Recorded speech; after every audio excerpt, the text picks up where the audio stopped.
एक नई वीडियो के साथ आज मैं भी हाजिर हूं, आपका होस्ट दोस्त विक्रांत जोशी। आपका स्वागत करता हूं मेरे रिव्यू मास्टर में, जिसमें हम लेके आते हैं वर्ल्ड अफेयर्स और डिफेंस की दिन भर की टॉप खबर। तो चलिए जान लेते हैं। अपनी सबसे पहली खबर की बात करेंगे तो वो अग्नि पी की तरफ से निकलकर सामने आ रही है, जिसको अग्नि प्राइम के नाम से भी जाना जाता है। ये इसका दूसरा ट्रायल आज हुआ है। इससे पहले जो ट्रायल हुआ था वो 28 जून 2021 को हुआ था।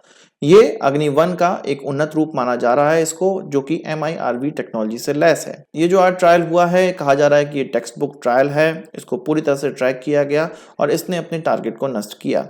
वीडियो देखने से ये पता चल रहा है कि ये कोल्ड लॉन्च है। कोल्ड लॉन्च और हॉट लॉन्च दो अलग अलग प्रकार के कैनिस्टर लॉन्च होते हैं, वर्टिकल लॉन्च होते हैं। इसमें अगर मिसाइल को कैनिस्टर के अंदर ही इग्नाइट कर दिया जाए तो इसको हॉट लॉन्च कहा जाता है, जबकि गैस के प्रेशर के माध्यम से मिसाइल को कैनिस्टर के बाहर निकालने के बाद अगर इग्नाइट किया जाता है तब इसको कोल्ड लॉन्च कहा जाता है। जो बड़ी मिसाइलें होती हैं उनको कोल्ड लॉन्च के द्वारा ही लॉन्च किया जाता है, जबकि छोटी मिसाइलों को हॉट लॉन्च के माध्यम से भी लॉन्च किया जाता है। हमने ये देखा है कि DRDO की तरफ से काफी नोटैम इन दिनों जारी किए जा रहे हैं। चीन के साथ जो स्टैंड ऑफ चल रहा है, कुछ 20 महीने उसको गुजर चुके हैं और जैसे ही स्टैंड ऑफ स्टार्ट हुआ था, चाइनीज वायरस का थोड़ा प्रकोप कम हुआ था भारत में। लगातार DRDO ट्रायल पे ट्रायल किए जा रहा है मिसाइलों के, और इसमें कुछ नई मिसाइलों के ट्रायल हो रहे हैं और कुछ वैलिडेशन ट्रायल हो रहा है। तो यही वैलिडेशन ट्रायल की तरह आप इसको मान सकते हैं। अब बात कर लेते हैं भारत और फ्रांस के रिश्तों की। आपको पता है कि भारत अभी तक फाइटर एयरक्राफ्ट के इंजन डेवलप नहीं कर पाया है। फ्रांस की डिफेंस मिनिस्टर की भारत यात्रा हो रही थी, तो भारत और फ्रांस के बीच में एक करार हुआ है, एक अग्रीमेंट हुआ है। स्ट्रेटेजिक पार्टनरशिप के तहत फ्रांस अब भारत के साथ इंजन डेवलप करने को तैयार हो गया है। इससे पहले जितना भी कोऑपरेशन भारत और फ्रांस के बीच में था वो रफेल की डील को लेकर था, जो कि इंजन मैन्युफैक्चरिंग में भी था, पर ये फल फूल नहीं पाया अभी तक। पर ये जो स्ट्रेटेजिक पार्टनरशिप के तहत इंजन डेवलप होगा वो एक अलग लेवल का एग्रीमेंट है। इसमें फ्रेंच मीडिया का यह कहना है कि फ्रांस का काफी भाग होने वाला है, यानी कि फ्रांस की तरफ से एक टेक्नोलॉजी ट्रांसफर भारतीय कंपनी को किया जाएगा।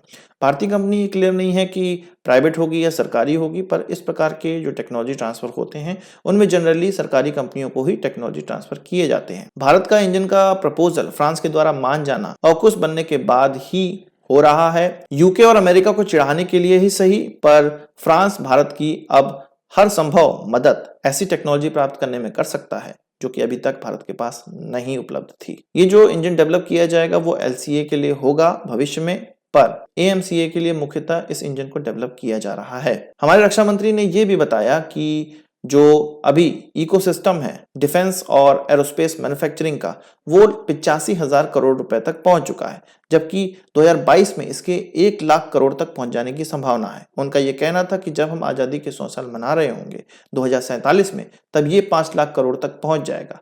उनका यह कहना था कि इसमें सरकारी कंपनियों को ही लाभ नहीं होगा, इसमें प्राइवेट कंपनियों को भी लाभ होगा।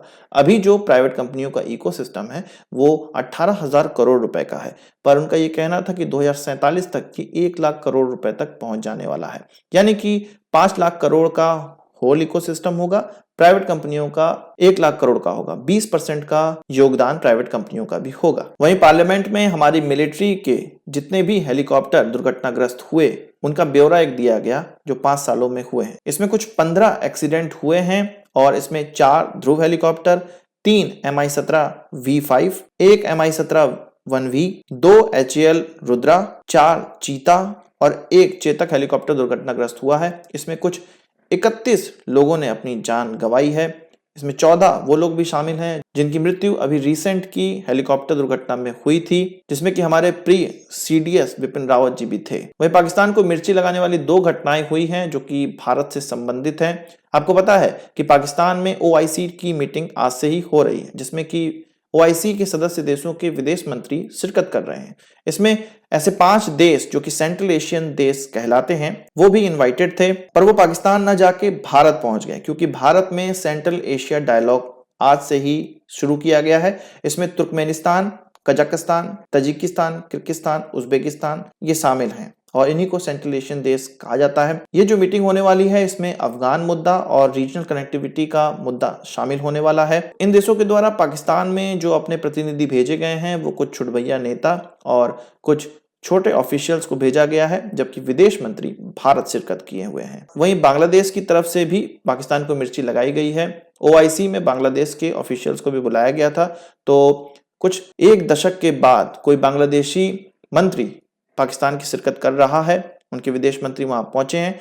पाकिस्तान ने कहा कि बायलैटरल मीटिंग भी कर लेते हैं इसी के साइडलाइन में, पर बांग्लादेश ने मना कर दिया है। वो किसी भी प्रकार का रिश्ता पाकिस्तान के साथ नहीं रखना चाहता है। वो क्यों? क्योंकि अगर पाकिस्तान के साथ वो रिश्ता रखता है तो इसका कोई उनको बेनिफिट नहीं है। अगर कोई नुकसान है तो वो भारत के साथ उनकी दूरी हो जाएगी। और भारत जो उनको लाइन ऑफ क्रेडिट देता है, डिफेंस इक्विपमेंट देता है, व्यापार देता है, ये सारी चीजें छूट जाएंगी। इसलिए वो पाकिस्तान से दूरी बनाकर ही चल रहे हैं। आज की इस वीडियो के लिए बस इतना ही। आशा करता हूं कि वीडियो पसंद आई होगी। आप इसको एक बड़ा thumbs up जरूर देंगे। इस वीडियो से मुझे किस सवाल से चाहो हो कमेंट बॉक्स में जरूर लाइएगा। और यदि आपने हमारा चैनल तो सब्सक्राइब नहीं किया उसे भी कर लीजिए, क्योंकि हम इस प्रकार की वीडियो लाते रहते हैं। नमस्कार, थैंक यू, जय हिंद।